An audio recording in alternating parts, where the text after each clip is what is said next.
is Vasu Miller, but I can go by Sam or Samu. This is Vasu Miller. Say hi, Bubba. Hi. He is a 30-weeker. He was born in Honolulu, Hawaii at Tripler Army Medical Center, weighing 2 pounds 11 ounces. At 7:30 a.m. via C-section, and he is a NICU warrior. Aren't you, Bubba? I'm here just to tell you guys to welcome to the family, and we're here to just tell you his story, share his progress, and give you guys tips and tricks about going through NICU as well as preemiehood. And it'd be great if you could follow, like, subscribe, share with your friends. I just wanted to start off by just saying welcome. We are so glad you guys are here. And I just wanted to tell you his birth story.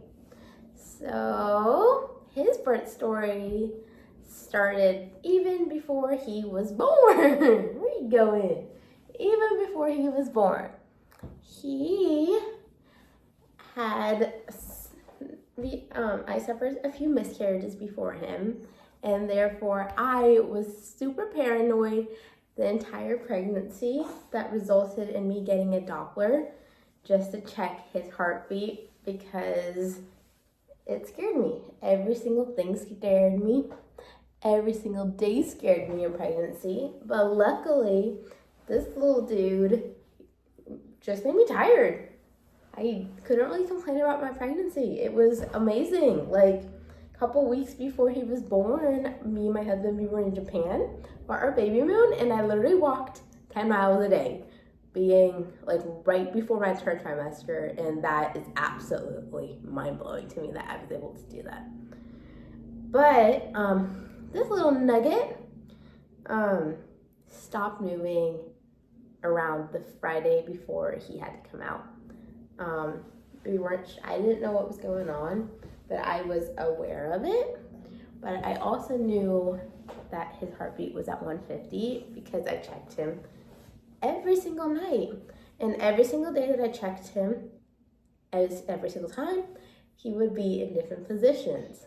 So I knew that something was wrong that Sunday he was born because it was at 150, but he wasn't moving positions. So that Saturday before he was born, I tried ice. I tried ice cream. I tried to not stabbing him, but like, hey buddy, move. And he was not moving. And I got worried, but I also wanted to wait till Monday for some reason. And thankfully I didn't. I woke up around 6 o'clock on that Sunday morning, and I went to the bathroom, and I had a very sharp pelvic pain. And I was like, something is wrong. And then I had some water discharge. My water didn't break or anything like that. It was just something like, I don't know what it was. It was weird. And I was like, I need to go get this checked out. So I didn't wake up my husband, but I texted him when I got to the car after I checked on a Doppler that he was still there. His heartbeat was still 150. And I went to the car. I texted my sweet husband being like, hey babe, I am going to Tripler. I'm not sure what's going on with Vasu. He isn't moving. Water discharge happened, XYZ.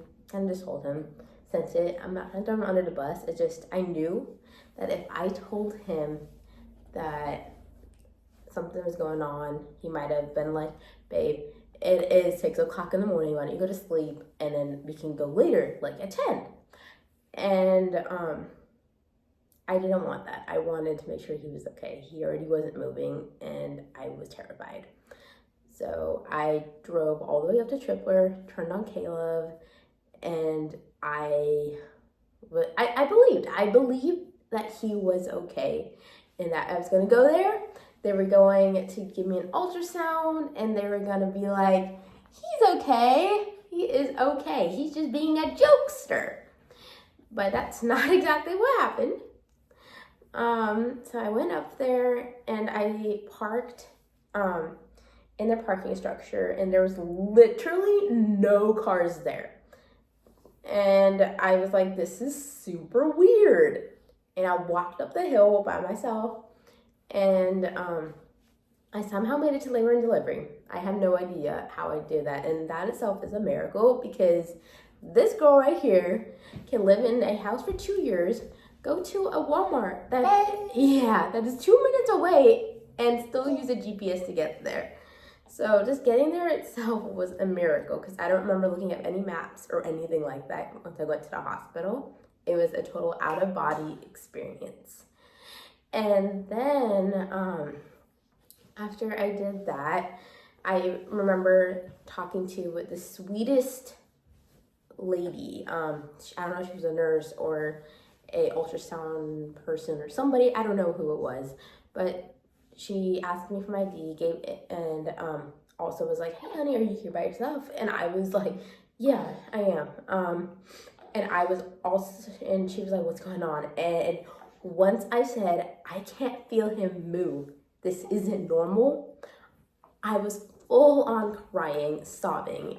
And she took me right in. It wasn't like, oh, wait here, I'll come get you. She took me right in.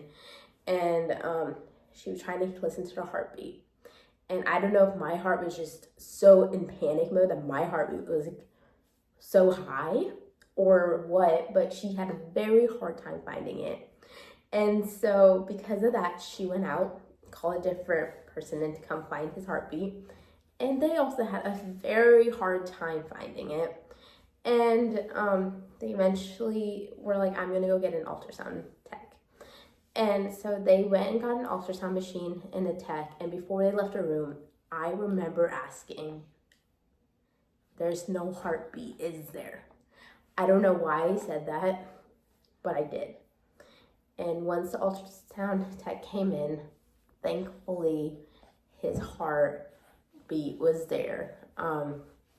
But it was at like 80. From 150 30 minutes ago to 80. That's a big drop. And little babies, when they're in your tummy, and even like after they're born, it shouldn't be in the 80s. Like that's very low and dangerously low. And so once that happened and they knew it was go time, it was OR time, there's no inducing you into labor, there was no time for that. There was literally like 15 people in that little room. And within that time, I remember giving my phone to a nurse and being like, here is my password.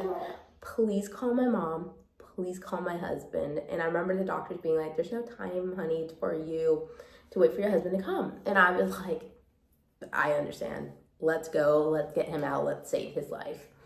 And but I was like, I just want them to be here, or at least my husband to be here, because my mom is in San Diego, to be here when I wake up, you know, or the C-section was over. So I didn't know I was going to be put under until I got to the OR, and they were wondering, is there time to like give me a shot in my back or like whatever a normal C-section looks like? And they were like, no, there's no time. There wasn't even time to give him steroids for his lungs and his brain and all of that I've heard of. There was no time. And the anesthesia person was explaining to me what general anesthesia was and had the mask in his hand. And I just grabbed it and put it right on my face, because all I knew was there was no time. We had to go now. And after that, I obviously was put under, so I don't know what happened.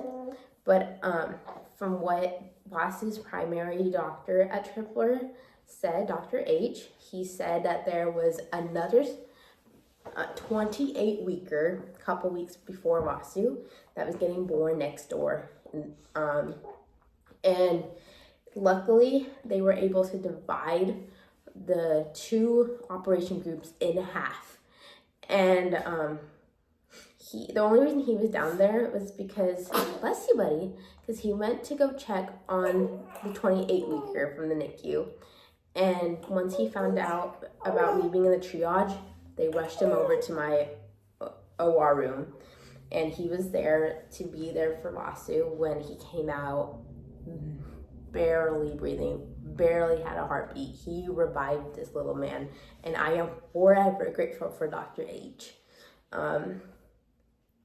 And he said that it was the fastest delivery he has ever seen in his lifetime. And that is one of the reasons that he is here today.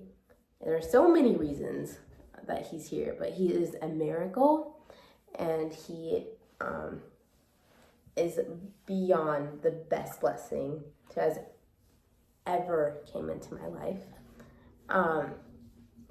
But yeah, that's his birth story. But his NICU journey was crazy. What he's capable of doing now is crazy. And what has happened to him in the NICU is very sad and dramatic. Not dramatic, traumatic. And I can't wait to share that with you. Yeah, but he is a warrior. He is a champion. He is so much. And we are forever grateful for every single little thing that he is capable of doing. He is amazing. He is Vasu. But yeah, I am so excited to start this journey with you guys on TikTok, YouTube, Instagram. Please follow along. This is Vasu. Be brave like Vasu. He is incredible little boy that I cannot wait to share with you guys. He is a miracle. His story, what he's gone through, everything, guys. He is truly a blessing. And please follow along, subscribe. Say bye, Vasu.